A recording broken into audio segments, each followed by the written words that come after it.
ನಮಸ್ಕಾರ. ಈ ವಿಡಿಯೋನ ಮೇನ್ ಕಂಟೆಂಟ್ ಸ್ಟಾರ್ಟ್ ಮಾಡಕ್ ಮುಂಚೆ ನಮ್ಮ ಬೆಂಗಳೂರಿನ ಸಬ್ ಅರ್ಬನ್ ರೈಲ್ವೆ ರೂಟ್ ನ ನೋಡೋಣ.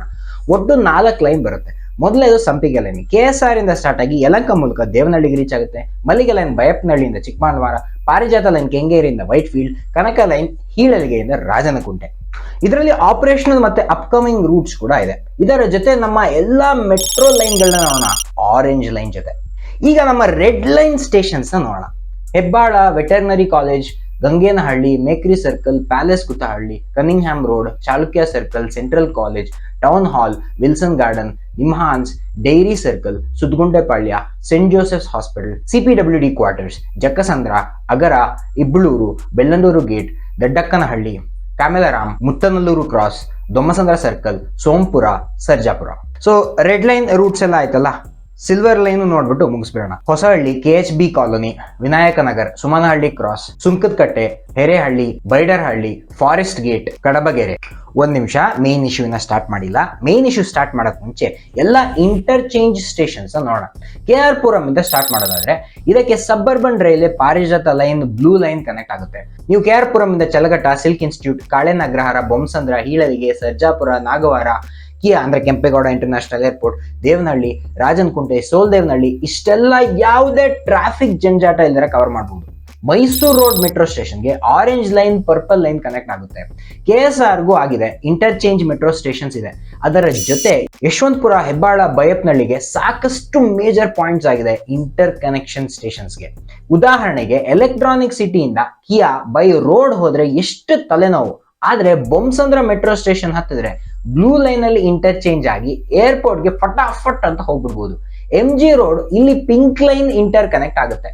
ಹಾಗೆ red line, yellow line, blue line, suburban line ಯಾವ್ದಕ್ಕಾದ್ರೂ ಹೋಗಿ ಬೆಂಗಳೂರು ಮೂಲೆಯನ್ನು ಈಸಿಯಾಗಿ ಕಂಫರ್ಟಬಲ್ ಆಗಿ ತಲುಪಬಹುದು. ಈ ರೂಟ್ಸ್ ಎಲ್ಲ ಮುಗಿದು ಅನುಕೂಲ ಪಡೆಯೋದು ನಮ್ಮ ಮಕ್ಕಳು ಮೊಮ್ಮಕ್ಕಳು ಆದ್ರೂ ಆಗ ನಾವು ಹೇಳ್ಕೋಬಹುದು, ನೋಡು ನಮ್ಮ ಕಾಲದಲ್ಲಿ ಟ್ರಾಫಿಕ್ ಅಲ್ಲಿ 2-3 ಅವರ್ ಬಿಸಿಲು, ಮಳೆ, ಚಳಿ ಅಂತ ನೋಡಿದಿರ ಕೆಲ್ಸಕ್ಕೆ ಹೋಗ್ತಾ ಇದ್ವಿ. ನಿಮಗೆ ಇವಾಗ ವರ್ಕ್ ಫ್ರಮ್ ಹೋಮ್ ಬಂದಿದೆ. ಕೆಲ್ಸಕ್ಕೆ ಏನಾರ ಬೇಕಾದ್ರೆ ಮೆಟ್ರೋ ಇದೆ, ಸಬ್ಬರ್ಬನ್ ರೈಲ್ವೆ ಇದೆ. ನಮ್ಮ ಕಾಲದ ಕಷ್ಟ ನಿಮಗೇನ್ ಗೊತ್ತು ಅಂತ ಹೇಳ್ತೀವಿ. ಈ ರೂಟ್ಸ್ ಎಲ್ಲ ಮಾಸ್ ಪಬ್ಲಿಕ್ ಟ್ರಾನ್ಸ್ಪೋರ್ಟೇಷನ್ಗೆ ಹೆಲ್ಪ್ ಆಗುತ್ತೆ. ಆದ್ರೆ ರೋಡ್ಸ್ ಪರಿಸ್ಥಿತಿ, outer ring road, peripheral ring road, satellite town ring road ಇವೆಲ್ಲ ತುಂಬಾ ಹೆಲ್ಪ್ ಮಾಡುತ್ತೆ ಬೆಂಗಳೂರು ಟ್ರಾಫಿಕ್ ಕಮ್ಮಿ ಆಗಕ್ಕೆ. ಆದ್ರೆ ಔಟರ್ ರಿಂಗ್ ರೋಡ್ ಚಿಕ್ಕದಾಗಿದೆ. ಪೆರಿಫೆರಲ್ ರಿಂಗ್ ರೋಡ್ ಆಲ್ಮೋಸ್ಟ್ ಮರ್ತು ಬಿಟ್ಟಿದ್ದಾರೆ. ಆದ್ರೆ DK ಶಿವಕುಮಾರ್ ಅವರು ರೀಸೆಂಟ್ ಆಗಿ ಅನೌನ್ಸ್ ಮಾಡಿದ್ರು, ಪೆರಿಫೆರಲ್ ರಿಂಗ್ ರೋಡ್ ನ ಬೆಂಗಳೂರು ಬಿಸ್ನೆಸ್ ಕಾರಿಡಾರ್ ಅಂತ ರೀನೇಮ್ ಮಾಡ್ತಾರಂತೆ. ಗ್ಲೋಬಲ್ ಟೆಂಡರ್ ಕರೆದಿದಾರಂತೆ. ಲ್ಯಾಂಡ್ ಅಕ್ವಿಸಿಷನ್ ಪ್ರಾಬ್ಲಮ್ ಎಲ್ಲ ಕನ್ಸಿಡರ್ ಮಾಡಿ ರೈತರಿಗೆ ಸುಪ್ರೀಂ ಕೋರ್ಟ್ ಆದೇಶದ ಪ್ರಕಾರ ಕಾಂಪನ್ಸೇಷನ್ ಕೊಡ್ತಾರಂತೆ. ಕೊಟ್ರೆ ತುಂಬಾ ಒಳ್ಳೇದು. ಒಂದ್ ವೇಳೆ 74 ಕಿಲೋಮೀಟರ್ BVC ಆಗಿ ಸ್ಯಾಟಲೈಟ್ ಟೌನ್ ರಿಂಗ್ ರೋಡ್ ಎಲ್ಲಾ ಸಬ್ಬರ್ಬನ್ ಮೆಟ್ರೋ ಆದ್ರೆ ಟ್ರಾಫಿಕ್ ಸಾಲ್ವ್ ಆಗೋಗುತ್ತಾ? ಇಲ್ವೇ ಇಲ್ಲ. ಒಂದು ಎಕ್ಸಾಂಪಲ್ ತಗೊಳ್ಳೋಣ. ಬೊಮ್ಮಸಂದ್ರ ಇಂದ ಬೊಮ್ಮನಹಳ್ಳಿ ರೂಟ್ ಗೊತ್ತಿದೆ. ಇಲ್ಲಿ ಮೆಟ್ರೋ ಮಾತ್ರ ಅಲ್ಲ, ಲಾಂಗ್ ಫ್ಲೈಓವರ್ ಕೂಡ ಇದೆ. ಆದ್ರೂ ಇಲ್ಲಿ ಪೀಕ್ ಅವರ್ಸ್ ನಲ್ಲಿ, ವೀಕ್ ಡೇಸ್ ನಲ್ಲಿ ಭಯಂಕರ ಟ್ರಾಫಿಕ್ ಇರುತ್ತೆ. ಇಲ್ಲಿ ಮೆಟ್ರೋ ಆದ್ರೆ ಜನರಿಗೆ ಅನುಕೂಲ ಆಗುತ್ತೆ, ಆದ್ರೆ ಟ್ರಾಫಿಕ್ ಕಮ್ಮಿ ಆಗಲ್ಲ. ಅರ್ಥ ಆಗ್ತಿಲ್ವಾ? ಒಂದು ಎಕ್ಸಾಂಪಲ್ ಕೊಡ್ತೀನಿ. ನಿಮಗೆ ಬೇಗೂರು ರೋಡ್ ಗೊತ್ತಾ? ಒಂದು ಸರಿ ಪೀಕ್ ಟೈಮಲ್ಲಿ ಸೋಮವಾರದಿಂದ ಶುಕ್ರವಾರ ಅಂದ್ರೆ ಬೆಳಗ್ಗೆ 8:30 10:00, ಸಾಯಂಕಾಲ ಒಂದು 5:30 7 ಗಂಟೆ ವರ್ಸ್ಟ್ ಟ್ರಾಫಿಕ್ ಅವರ್ ಇರುತ್ತೆ ಬೊಮ್ಮನಹಳ್ಳಿ ಏರಿಯಾ ಅಲ್ಲಿ. ಹೊಂಗಸಂದ್ರ, ಬೇಗೂರು ಎಷ್ಟು ಕಂಜೆಸ್ಟೆಡ್ ಏರಿಯಾ, ನ್ಯಾರೋ ರೋಡ್ ಇದೆ. ಇಲ್ಲಿ ರೋಡ್ ವೈಡ್ನಿಂಗ್ ಆಗ್ತಾನೆ ಇಲ್ಲ. ಮುಂದೆ ಆಗುತ್ತೋ ಇಲ್ಲೋ ಗೊತ್ತಿಲ್ಲ. ಈ ರೋಡ್ ಕಂಜೆಸ್ಟೆಡ್ ಅಂತ ಜನ ಸಂದಿಯಲ್ಲಿ ಓಡಾಡಕ್ಕೆ ಶುರು ಮಾಡ್ಬಿಟ್ಟಿದ್ದಾರೆ. ಎಷ್ಟು ಹಾರಿಬಲ್ ಆಗಿದೆ ಅಂದ್ರೆ 30 to 50 ಫೀಟ್ ರೋಡ್ಗೆ ದೊಡ್ಡ ಟ್ರಕ್ಸ್ ನುಗ್ಲಿಕ್ಕೆ ಸ್ಟಾರ್ಟ್ ಮಾಡ್ಬಿಡ್ತಾರೆ. ಸುಮಾರು ಏರಿಯಾಸ್ ಎಕ್ಸಾಂಪಲ್ ತಗೊಳ್ಳಿ. ನೀವು ಸೋಮಸುಂದರಪಾಳ್ಯ ತಗೊಳ್ಳಿ, ಹೊಸ ರೋಡ್ ಏರಿಯಾ ತಗೊಳ್ಳಿ, ಎಲ್ಚೆನಹಳ್ಳಿ ಮೆಟ್ರೋ ಸೈಡ್ ಬಂದ್ರೆ JP ನಗರ್ 6th ಫೇಸ್ ಪಕ್ಕದ ಏರಿಯಾ ತಗೊಳ್ಳಿ.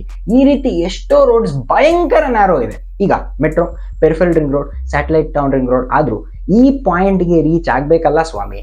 ಬೇಗೂರು ಏರಿಯಾಗಂತೂ 343, 344, 345, 362 ಬಸ್ನ ಕ್ರೌಡ್ ನೋಡಿದ್ರೆ ತಲೆ ಕೆಟ್ಟೋಗುತ್ತೆ. ನೆಟ್ಟಿಗೆ ಬಸ್ ಇಲ್ಲ, ಹತ್ತಿದ್ರು ಟ್ರಾಫಿಕ್ ನಲ್ಲಿ ಈ ಪಾಯಿಂಟ್ಗೆ ರೀಚ್ ಆಗೋಷ್ಟರಲ್ಲಿ ಸಾಕಾಗೋಗುತ್ತೆ. ಆಟೋನಲ್ಲಿ ಕೇಳಿದ್ರೆ ಶೇರಿಂಗು 2-3 ಕಿಲೋಮೀಟರ್, 4 ಕಿಲೋಮೀಟರ್ 20-30 ರೂಪಾಯಿ ತಗೊಂತಾರೆ. ಹೋಗಕ್ಕೆ ಬರೋಕ್ಕೆ 60 ರೂಪಾಯಿ, 40 ರೂಪಾಯಿ ಮೆಟ್ರೋಗೆ. ದಿನಕ್ಕೆ 140 ರೂಪಾಯಿಂದ 180 ರೂಪಾಯಿ ಖರ್ಚು ಮಾಡೋ ಬದಲು ಗಾಡಿನಲ್ಲಿ ವಾರಕ್ಕೆ 500 ರೂಪಾಯಿ ಹಾಕೊಂಡು ಮ್ಯಾನೇಜ್ ಮಾಡ್ಬೋದು ಅಂತ ಕೆಲವರು ಗಾಡಿನೇ ಪ್ರಿಫರ್ ಮಾಡ್ತಾರೆ.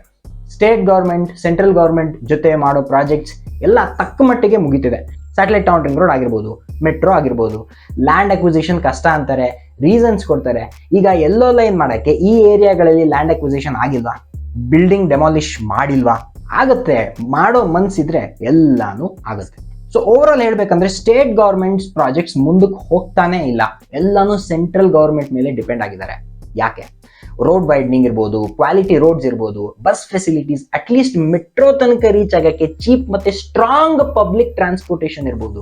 ಸ್ಟೇಟ್ ಗವರ್ಮೆಂಟ್ಸ್ ಇನಿಷಿಯೇಟಿವ್ ತಗೊಂಡು ಲಾಂಗ್ ಟರ್ಮ್ ಪ್ರಾಜೆಕ್ಟ್ಸ್ ಮೇಲೆ ಇನ್ವೆಸ್ಟ್ ಮಾಡಿದ್ರೆ ಬೆಂಗಳೂರು ಟ್ರಾನ್ಸ್ಪೋರ್ಟೇಷನ್ ಸಿಸ್ಟಮ್ ನ ರೆವಲ್ಯೂಷನೈಸ್ ಮಾಡಬಹುದು ಅಂತ ಹೇಳ್ತಾ ಈ ನನ್ನ ವಿಡಿಯೋನ ಮುಗಿಸ್ತಾ ಇದ್ದೀನಿ.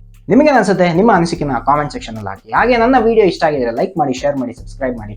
ಮುಂದಿನ ಸಲ ಮುಂದಿನ ವಿಡಿಯೋ ಸಿಗೋಣ. ಅಲ್ಲಿ ತನಕ tata, take care, bye bye, see you.